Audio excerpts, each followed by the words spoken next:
little piece of land that I own, where I live, where my family presides, where I raised a family, is part of America, and it should not have to go through what it's going through now. We have been overrun by people who have no business being here. We have been devastated in our job market by people who have no business being here. We have been devastated in our schools by people who have no damn business being here. Faced with billions in costs, gang killings, and overcrowded, failing schools, and a negligent government, a California grassroots movement answered with Proposition 187. Proposition 187 officially declared that the people of California have and are suffering economic hardships caused by the presence of illegal aliens, and that they have and are suffering personal injury and damage by the criminal conduct of illegal aliens, and that they have a right to protection of their government from persons entering this country unlawfully.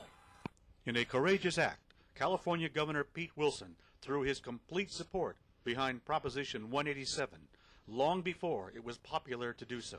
As a former mayor of San Diego, member of the California Assembly, U.S. Senator and Governor, Pete Wilson understood the threat California was facing. He knew America needed Proposition 187. The reaction to Wilson was swift. The largest demonstration ever held in Los Angeles. Thousands of Mexican flags and people yelling, "Wilson no, Raza sí."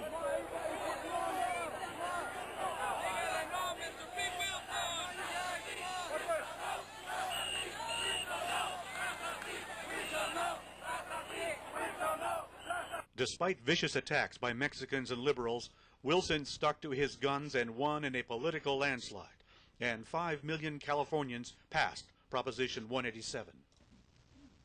The message of this election is that hardworking taxpayers will cast their votes for those with enough courage and honesty to fight for what's right and to change what's wrong.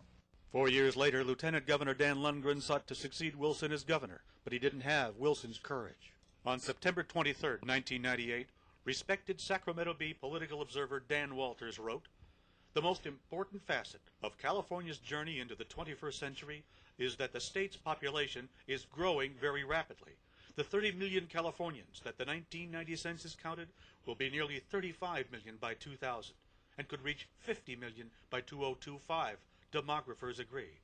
That growth, fueled largely by foreign immigration and an extraordinarily high birth rate, permeates every aspect of Californians' lives. It underlies traffic congestion, the state's educational dilemma, social tension, the convoluted housing market, water conflicts, local government angst, air quality, and economic transformation." Walters said that neither candidate, Dan Lundgren or Gray Davis, would talk about the terrible effects of immigration. Democrats are advocates of high levels of immigration. They opposed Proposition 187. The head of the California Democrat Party, Art Torres, is an anti-American, pro-Mexican racist. The Democrats picked Antonio Villaraigosa, a Mexican nationalist, as Speaker of the California Assembly. Some in California say the term Democrat leader and traitor are synonymous. But some ask, why would the Republicans walk away from the issues? Why wouldn't they speak the truth? Dan Lundgren could have told the voters that after Proposition 187 passed, the Mexican government moved swiftly to overcome this new resistance to their invasion by promoting dual citizenship so Mexicans could vote in the U.S. Dan Lundgren and the Republicans could have told the voters that this scheme was laid out in a Mexico City newspaper on March 27, 1995. It was a plan to defeat Pete Wilson and those who think like him. Jorge Bustamante, a leading Mexican intellectual, made it very clear. Dual citizenship was about conquest. This is just a partial translation. Quote, "Anyone who wants to defend the interests of Mexico wherever they reside should work to do so. To achieve that objective, we should make it easier for Mexicans to vote in U.S. elections." Unquote. Dan Lundgren should have told the voters that dual citizenship was an act of war by Mexico.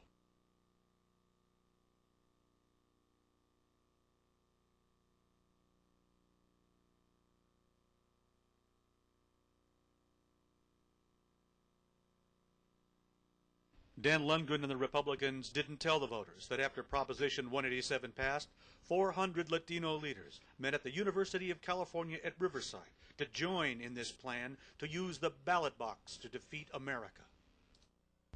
We need to concentrate and help those organizations like One Stop with Juan Jose Gutierrez, Hermandad Nacional Mexicana with Bert Corona, any organization that helps make citizens. Power is not given to you. You have to take it.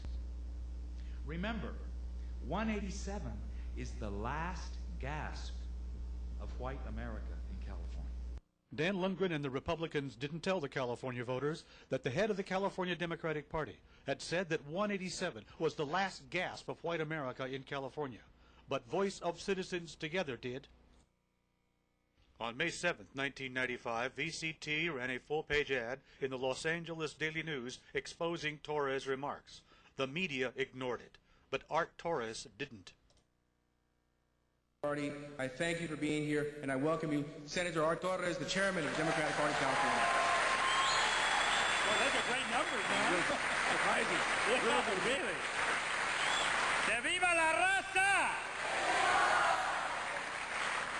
I love saying that because all the anti-immigrant groups always put out new messages and political ads whenever I say that, and I want to say to them, stop trying to send me back to a country I wasn't born in. Art Torres said Latinos had to make citizens. We need to concentrate and help those organizations like One Stop with Juan Jose Gutierrez, Hermandad Nacional Mexicana with Bert Corona, any organization that helps make citizens. But who are these organizations that the head of the California Democratic Party is advocating? Let's start with Hermandad Mexicana Nacional, the Mexican Brotherhood. The 1989 issue of Ethnic Orange County described Hermandad as, quote, an advocacy group for the rights of undocumented people, unquote, illegal aliens. It was founded by Bert Corona, a self-described Marxist-Leninist, according to the Los Angeles Times. It has received over $30 million in federal funds with the help of Robert Dornan. I want to know everything that Hermandad was involved with. Obviously, during the resolution, I believe when I describe Hermandad to you, it will be a slightly different organization than has already been explained. These people have violated the law. The federal and the state government has revoked their charters. They have taken money from them. These people were criminals. We're talking about people who were possibly implicated in crimes here. This Hermandad Mexicana Nacional, or whatever they call themselves, is one of the most corrupt organizations that has ever existed that is receiving federal money. And to see members tonight talk about racism is totally unjustified, and you should be ashamed of yourselves for doing that. One Stop Immigration, a huge citizenship factory headed by Juan Jose Gutierrez, with offices throughout the western United States. One Stop Immigration is non-stop invasion. Its logo is the 13-star flag. Many Americans see it as the beginning of their nation. Not One Stop Immigration, it sees it as the end. They plan to push us back to the original 13 colonies. How is your organization funded? Our organization, basically like most nonprofits, depends on government contracts. Mr. Gutierrez gets government contracts. So let's see where his loyalties lie. First, as our national anthem is played.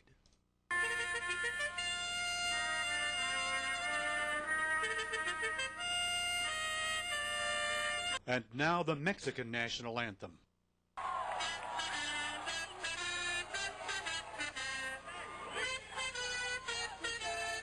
Here he is, holding the mic for Ricky Sierra.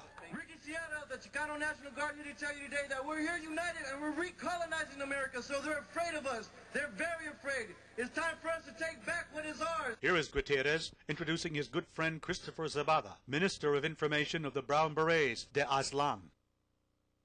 Sigue el compañero de los Brown Berets, Christopher Zabada. 30 seconds, brother. Let's move it. Raza!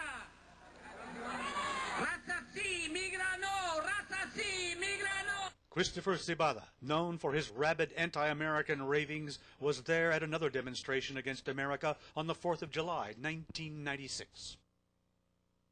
Tonight with Peter Jennings. Sitting in tonight, Forrest Sawyer. Good evening. This 4th of July was marked by celebrations and barbecues and by consideration of an issue that is threatening to divide the nation. Increasingly, the debate over illegal immigration has turned into argument over who should be allowed to stay here, who pays for the government services illegal immigrants receive, who may be losing jobs to them. The argument turned violent today when demonstrators on both sides of the issue met in the streets of Los Angeles and fought over what our nation should become. Here's ABC's Brian Rooney. A group calling itself the Voice of Citizens was demonstrating against illegal immigration when it met a counter-demonstration by an immigrant group carrying placards bearing communist slogans. They traded taunts, and a demonstrator on the immigrant side stomped on the American flag.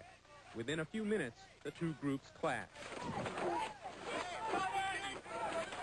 The focus of the incident was California's Prop 187, the 1994 law that would bar illegal immigrants from receiving public education, social services, and non-emergency health care. The network report of the 4th of July attack was good but not complete. Mark Coogan, a local reporter on the scene, saw it all. And when a conservative group opposed to illegal immigration planned a protest here, but they were confronted by counter-demonstrators who appeared to be bent on violence.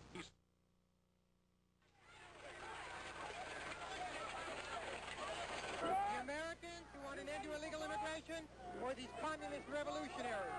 Who's going to look like the bad guy tonight? They attacked us. All we did was stand on a street corner in America and wave our own flag on July 4th. I guess that's a crime now in America. I was holding my flag. These people came across the street. I wasn't doing anything. I was just holding my flag. All at once, when I grabbed my flag, it hit me over the head. Down, and the cops got intimidated. They left. I asked them, I said, what do you have, an argument or bricks? And they threw a, then I got my answer in a couple seconds. Go back to Boston! Go back to the Plymouth Rock, you pilgrims! The people opposing the conservatives were from the city of Bell. They'd come here to protest controversial Bell school teacher Isola Foster, who favors banning illegal immigrants from public education. Coogan got it right. The Latinos were from the city of Bell, where Isola Foster taught high school. She was to speak at the 4th of July rally. They came to Westwood to attack VCT and Isola Foster. They attacked her because she appeared on the McNeil-Lehrer NewsHour to support legislation pending in Congress. Joining me now are two educators and two members of Congress. Here in Los Angeles are David Tarkovsky, a member of the LA School Board, and high school teacher Isola Foster. From your vantage point as a high school teacher, how serious is the problem, as you see it, of illegal immigrant children, and why is the bill necessary? It's a serious problem because of illegal immigration being the #1 reason that the Los Angeles Unified School District schools are overcrowded. VCT was attacked on the 4th of July because it resists illegal immigration and because a black high school teacher spoke the truth on public television. Citizens Together had demonstrated before at the Westwood Federal Building without incident. Today, they said their civil rights had been violated on Independence Day. We are calling on the Congress of the United States to launch an investigation into this attack on the civil rights of Americans by organizations dedicated to the destruction of the United States. We're losing our country. We've lost California to illegal alien. We've lost our public schools. We're losing everything. And now we're fighting back, and we're not going to stop. Christopher Zabata on July 4th, 1996.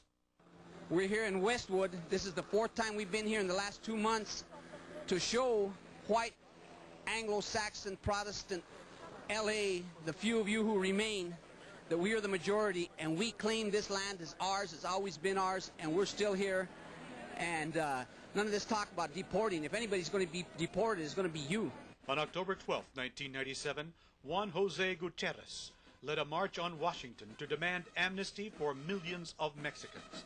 They were led there by a band from the Mexican Army.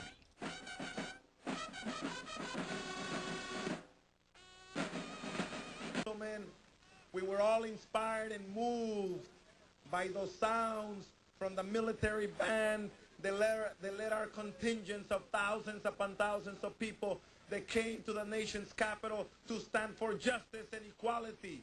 One Stop Immigration is an anti-American, pro-Mexican organization dedicated to conquering the American Southwest, and we, the taxpayers, are paying for it.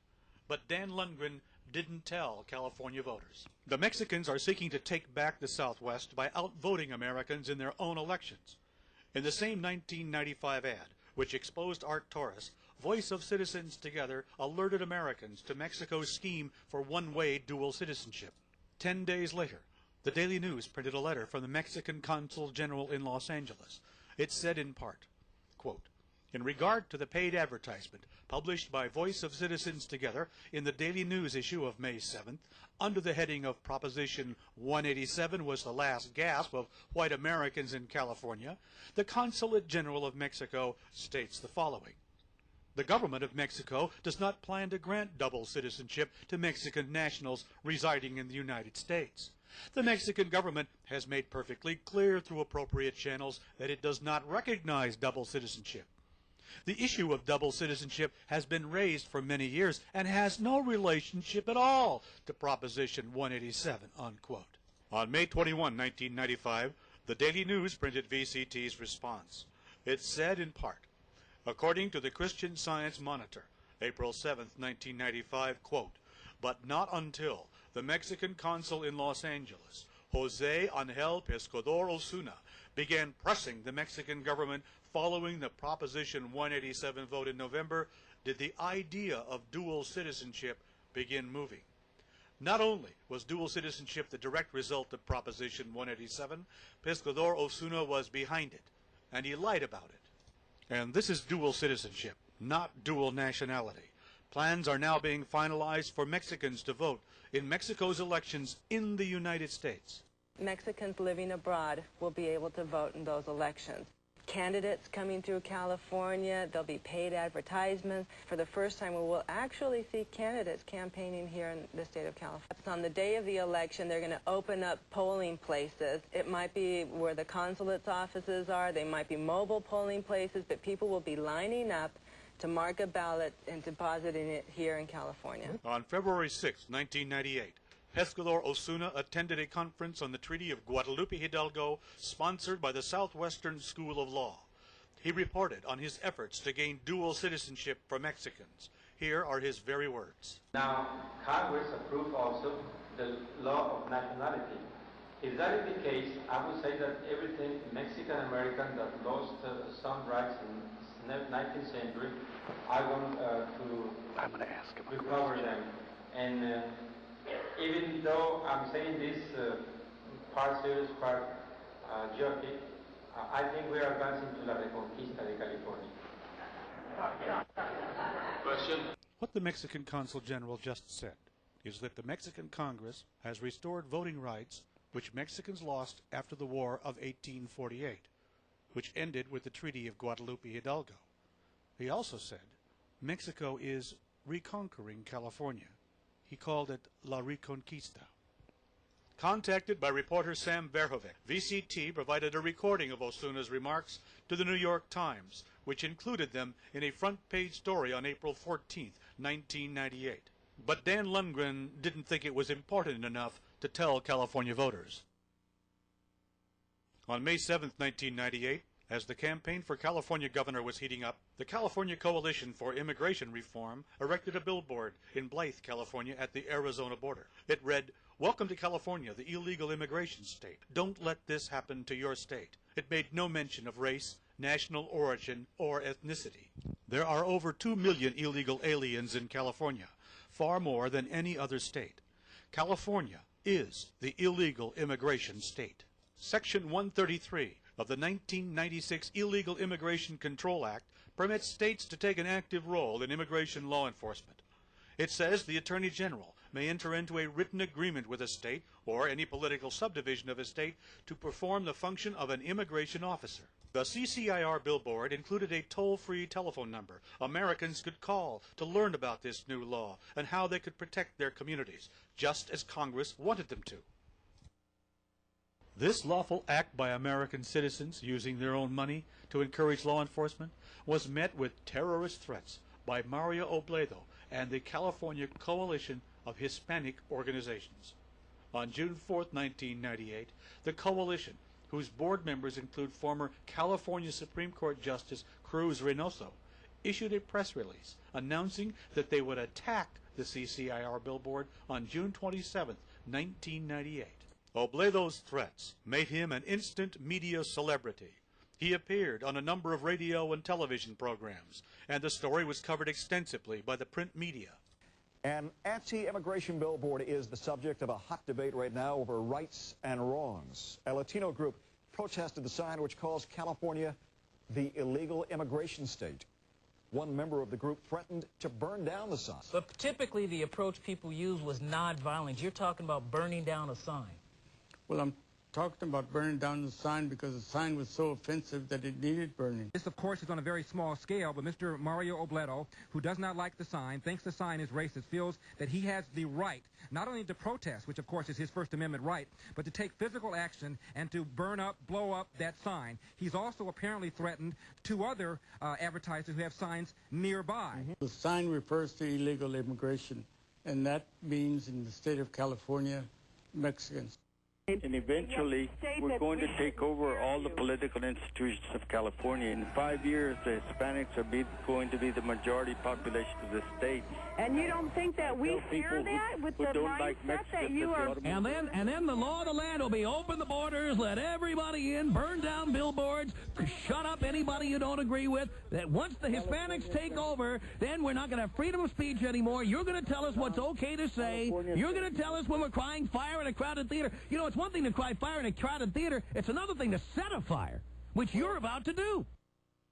On June 24, 1998, Martin Media, the firm contracted by CCIR to erect the billboard, removed it, citing repeated threats against it and its customers. On November 7, 1998, the CCIR billboard was re-erected, this time in Arizona. Using the identical message used in Blythe, it was positioned to face traffic entering California. It lasted 1 week.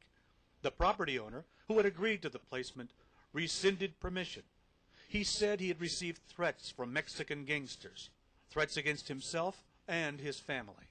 These terrorist threats against our freedoms were ignored by Dan Lundgren. He could have told the voters that Mario Obledo was the co-founder of the Mexican-American Legal Defense and Education Fund, or MALDEF, and that he was awarded the Presidential Medal of Freedom in 1998, and that Hillary Clinton praised him after his terrorist threats, and that his opponent, Gray Davis, had once called Mario Obledo his hero, and that he refused to condemn his terrorist activities. Dan Lundgren lost the California governorship because he refused to confront the issues. He would not talk about immigration. He refused to condemn racist remarks by the head of the California Democrat Party. He refused to condemn corruption and voter fraud. He ignored radical anti-American subversives and threats against America by a foreign power. And he ignored terrorist threats against America's freedom of speech by close associates of his opponents. California voters know the difference between courage and capitulation.